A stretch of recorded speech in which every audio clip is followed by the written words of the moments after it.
ボトルズのランナー全部試してみた。こんにちは、もちの京子です。今回はボトルズの標準ランナーをすべて試してみたというものです。ボトルズは Linux で Windows アプリを動作させるためのソフトウェアで、ランナーとはボトルズの中核であり、Windows アプリを動作させるエンジンそのもののような感じのものです。ボトルズはこのランナーの種類やバージョンを気軽に変更して動作させることができる仕組みになっているので、今回は標準ランナーとしてボトルズに登録されているものを全て試したものになります。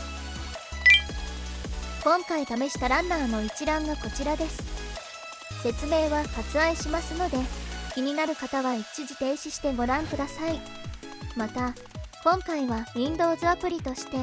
Final Fantasy XIV オフィシャルベンチマークを使用しました。それでは詳しく見ていきます。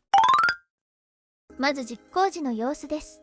実行させるまでの手順を知りたい方は、以前の動画のリンクを概要欄に貼っておきますのでそちらをご覧ください。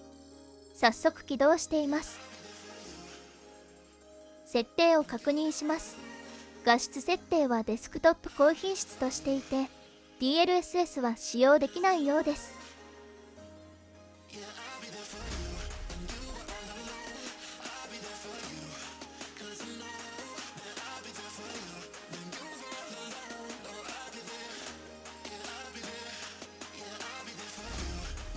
開始します。スキップします。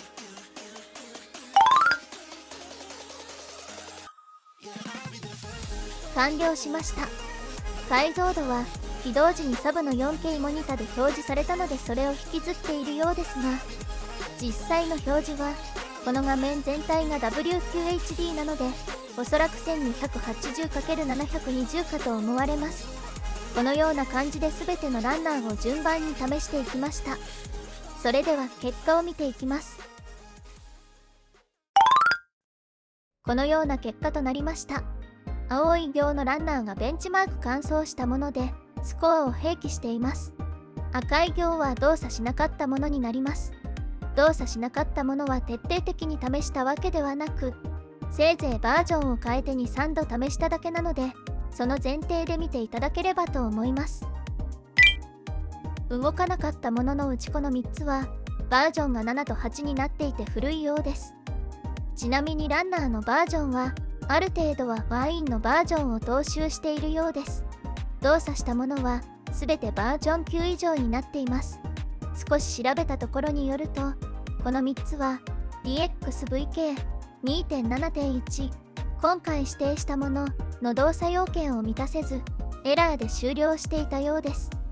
古い DXVK を指定すれば起動する可能性があるようです。そしてこちらのシスワインは、システムのワインをそのまま使用する設定ですが、バージョンが新しいのに動作していません。これはフラットパック版のボトルズを使用していることによる複合的な弊害があるようで、直接システムのワインを使用すると結果が変わる可能性があるようでした。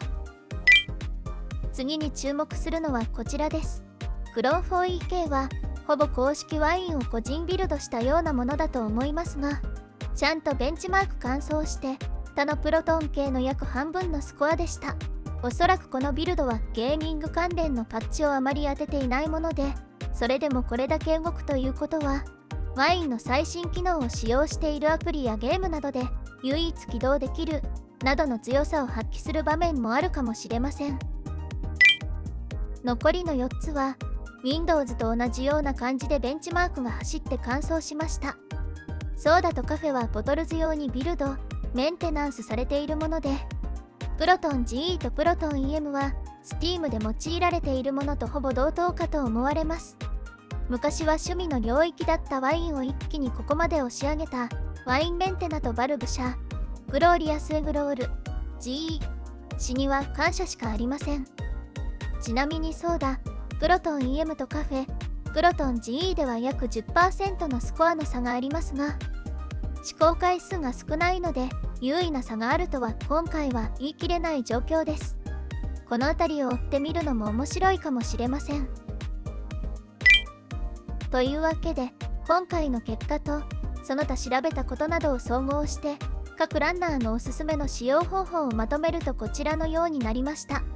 まず迷ったらボトルズ向けにビルドされているソーダがおすすめです。ソーダで動かない場合、非ゲームアプリであればカフェがおすすめです。最近ワインに実装された機能が必要であればクロン 4EK がおすすめになりそうです。プロトン GE を使うのであれば Steam などから使った方がいいかもしれません。システムのワインを使うような状況であればボトルズではなくネイティブで使用した方がいいかもしれません。ということで今回はボトルズのランナーを全て試して結果を見てきましたがいかがでしたでしょうか。個人的にはプロトンの強さを再認識するとともに実はランナーごとに割と特徴があるということが分かりいい学びになりました。皆さんはどのような感想を持たれたでしょうか。ランナーに関するより深い知識やいろいろなアプリ等を試した結果また使い分けのコツなど